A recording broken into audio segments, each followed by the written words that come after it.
সেইকাৰণে প্ৰতিদিনে হেশটেগ justice for Zubeen Garg সকলোৱে লিখিব এবাৰ আৰু সকলোৱে ন্যায় প্ৰাৰ্থনা কৰিব। সদায় যি হৈছিল আমি জানিব লাগে, সেইটোৱে কথা।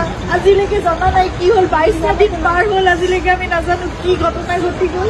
কিন্তু আপোনালোকে সকলোৱে লিখিব, আপোনালোকৰ ছ'চিয়েল মিডিয়া আছে, এখন যুদ্ধৰ আমাৰ সকলোৰে এখন হাতত প্লেটফৰ্ম আছে। সকলোৱে প্ৰাৰ্থনা কৰাৰ লগতে আপোনালোকে জাষ্টিছ বিচাৰিব লাগিব। ইয়াৰ কাৰণে আমি খুব ধৈৰ্যৰে আমি অপেক্ষা কৰি আছো, কিন্তু সেই ন্যায় আমি পাব লাগিব। সেইকাৰণে সেই যুঁজখনত আমি সদায় ব্ৰতী হৈ থাকিব লাগিব। আপোনালোকক প্ৰাৰ্থনা জনাইছো, হেশটেগ জাষ্টিছ ফৰ জুবিন গাৰ্গ সদায় লিখিব, আপোনালোকে সদায় লিখিব, সদায় দাবী কৰিব, সদায় অনুৰোধ কৰিব, সদায় প্ৰাৰ্থনা কৰিব। কিন্তু আমি কোনো অশান্তি বিচৰা নাই, শান্তিপূৰ্ণভাৱে যাতে ন্যায় ব্যৱস্থাই আমাক সেইখিনি ন্যায় দিয়ে, সেয়ে প্ৰাৰ্থনা কৰিছো।